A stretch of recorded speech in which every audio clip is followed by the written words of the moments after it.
Hey guys, welcome back to Home Built, and in this episode we are going to continue on the chassis reinforcement on the Alfarrari.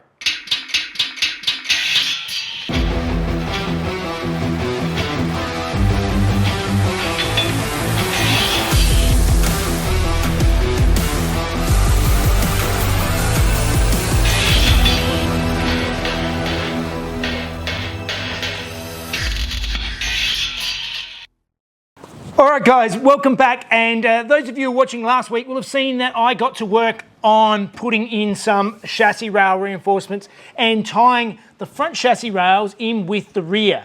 If you missed it, I'll put a link up above so you can catch up, and think about subscribing if you haven't. It does help us out. Now, there were lots of questions about why did I do this, why did I bother, Alphas don't tend to snap in half anyway, and lots of things on that front. And one of the main reasons was that in consultation with my engineer, who I've been talking to about this project, he wanted me to do it because of my removable tunnel section.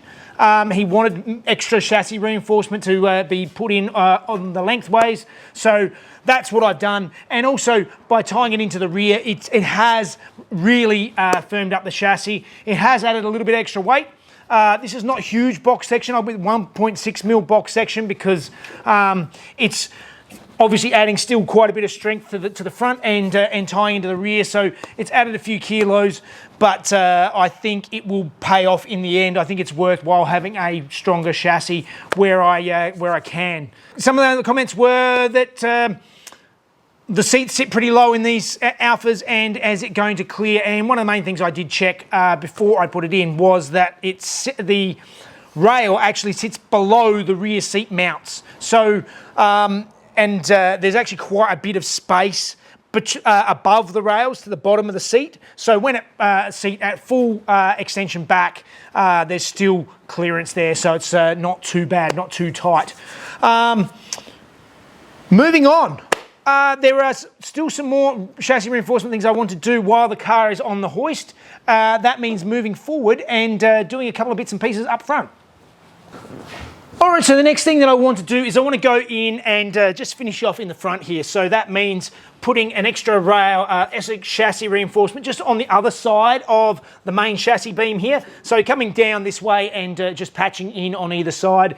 And while I'm there, I'm also going to go ahead and do a little bit of extra reinforcement on these shock towers. I know I already built this brace for around the top, and it's welded in top and bottom all the way around to give it a lot more strength. But to just strengthen up this bit here, I'm just going to get a washer. I'm going to weld it in from underneath. It's going to reduce the travel by 1.5 mil or something, 1.6 mil. But that's really less of an issue than the shock punching through it. So let's start making up some cardboard templates and cutting some stuff out and welding some stuff up.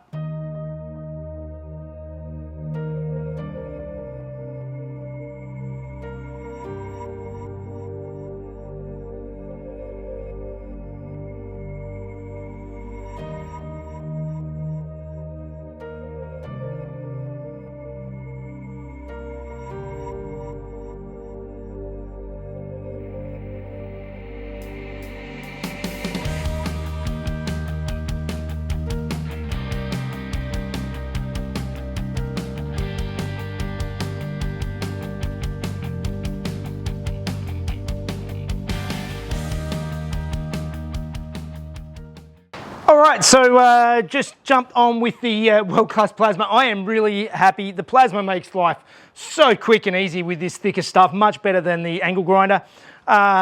So I've got my shape now, just sort of tidied it up and refined it so it fits nicely. So let's go and weld it in.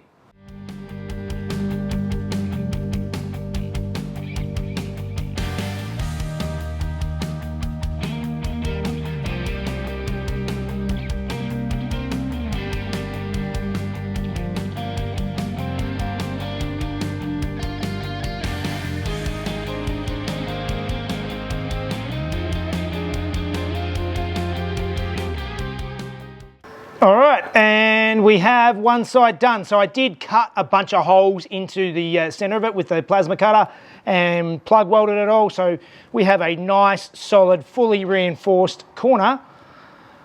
So let's go and have a look at the other side.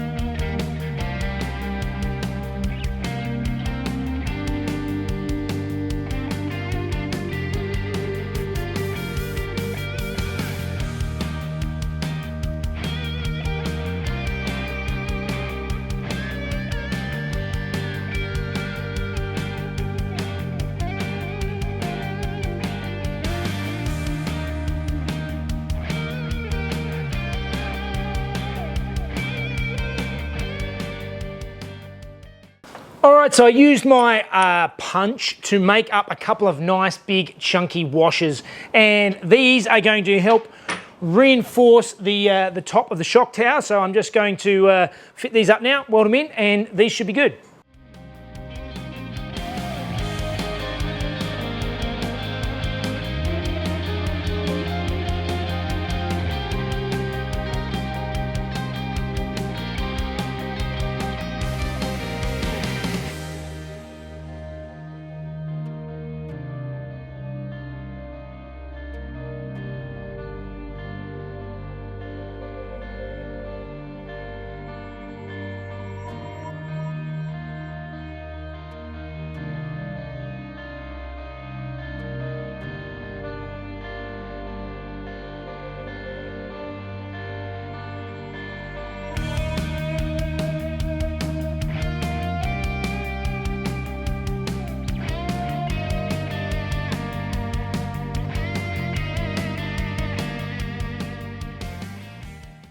All right, and I've just done the exact same on the inside of the car as well.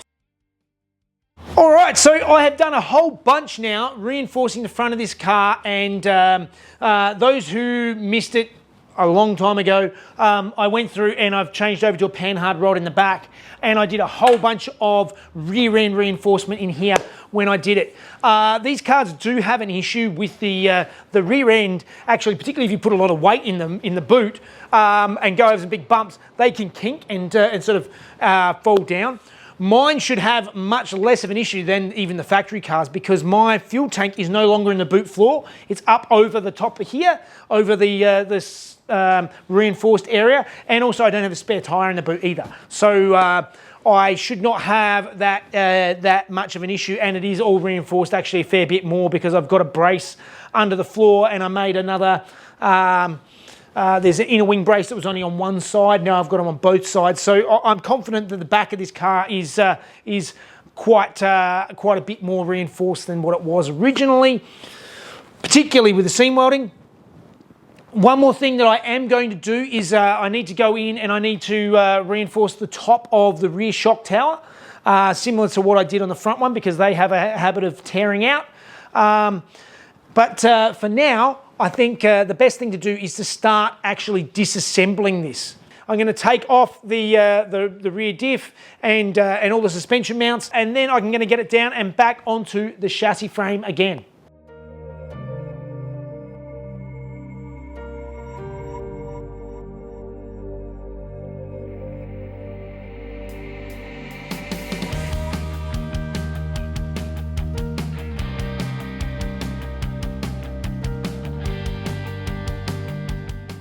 Okay, so I've stripped everything off of the car now, so it is back to bare bones underneath, and we're getting ready to start seam welding. But before we do that, I thought I'd go back and just have a bit more of a look at the steering rack position. So now I want to go back and do some reinforcing on these, just to make sure they're not going anywhere, that they're going to take the loads left and right. So I'm going to just reinforce all of this bracketing so that it's nice and firm back to the body of the car, and sort of can handle all of the torsional stresses that are going to go on it. So let's start bracing.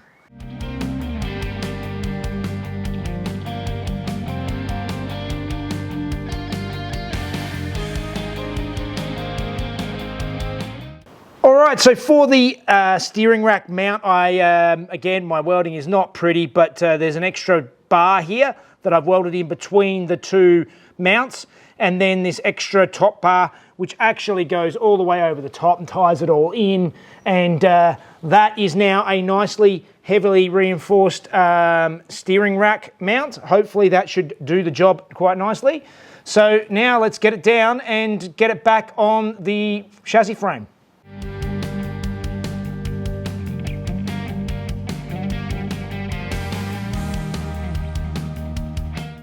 All right, so one of the last major structural things I'm going to do to the Alfarrari to make it, to sort of firm it up and really strengthen the chassis quite a bit, is to do with the roll cage. Now the roll cage, even though it's only a half cage, does add a lot of structural rigidity to the car. And as you can see, I have already tied it into the seatbelt mounts on either side.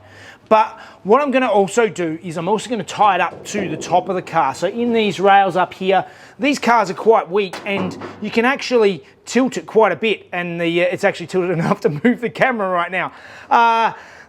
The top of the car is not super strong. These are very small pillars, and so there is flex in that part of the car. So if I can make a tab off here and tie it into these top rails, tie them to the roll cage, and just have that bolted together, that's going to add a lot of structure to the top part of the car. So that's what I'm going to do now.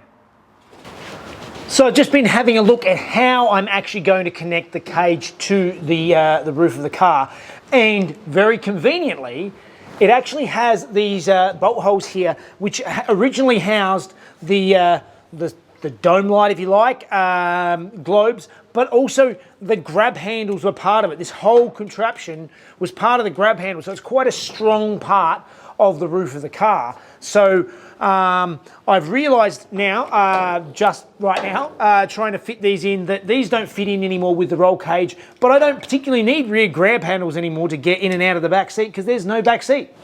So what I'm going to do is I'm going to make a plate to go over the top of this that I can actually just mount straight from the top of the cage and go onto this, and then I can bolt on and use this area. I will want to put the dome lights back, and I'll do something about that. I can probably make something from this, or either cut this down and polish it up. It looks like it is cast enough that I can probably just get rid of the grab handle part off of the end and it should fit, or something along those lines. But for now, let's get this plate made up to go from the roll bar to the roof of the car.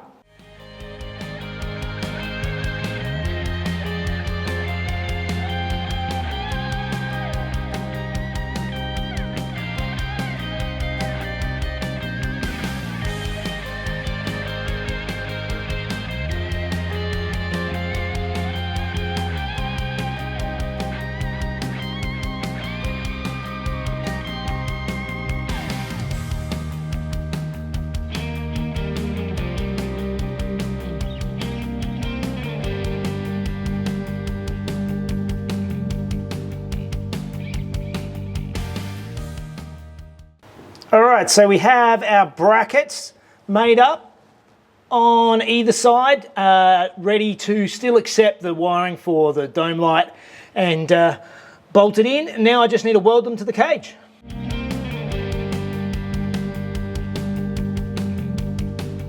Okay, so with that, the main reinforcing on the car is now done. Next step, next week, is going to be getting through and seam welding the whole car. There's going to be a lot of welding. I'm going to do as much as I can on the jig so that it's sort of reasonably square and straight, and then I'm going to put it on the rotisserie so that I can actually spin it around and get to the underside and all the other bits and pieces. So stay tuned for that. But that is all the time we have this week. So I think that means it's time for Fun Facts with Mrs. Jeff.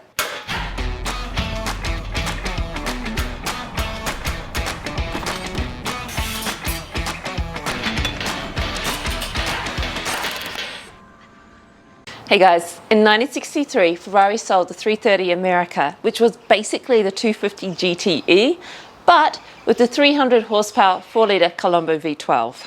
The following year, Ferrari completely revamped the design and came out with a brand new 4-seat Grand Tourer with a 330 GT 2+2. The Series 1 cars had quad headlights, but by 1965 the Series 2 was released, going back to the more traditional dual headlights like most Ferrari road cars. A couple of interesting one-offs were created from these cars in period, the first of which was created for Prince Bernhard of the Netherlands with a 500 superfast style body. More interesting was an American Ferrari importer, Luigi Canetti Jr., who in 1967 decided to convert a 330 GT 2+2 Series 2 into a shooting brake. The car was designed in the US but was sent to Turin to Carrozzeria Vignali to be built. It was originally painted a metallic green with a gold metallic roof, but in 2017 it was repainted in metallic bronze. Oh, the hand clap signals the start of the Yeah, true. the joy of It's nice to have the underside, all the suspension components stripped off again, and all of the main reinforcing done now. So next week I can get into seam welding and actually hopefully get it back onto the rotisserie for the final run down to paint, which is exciting. What colour will you choose? That's still a little while off, but yes, and yet to be revealed. Oh, okay. Like and subscribe if you want to keep following Jeff on his car journeys and adventures. And if you want to see the videos a day early, you can join him on Patreon, which helps him out and means you get to see them without ads. Yes.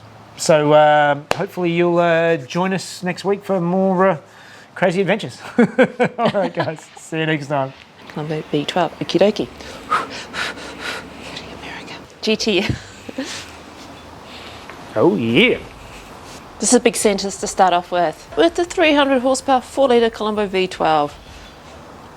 Because normally I don't get a chance to practice. It's just like, say that. And came out with the new Grand Tourer,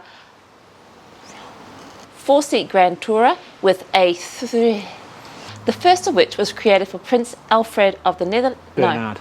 No. Alfred is his butler. But in 1917, it was repainted again in bronze metallic. 2017. 1917 was a long time ago.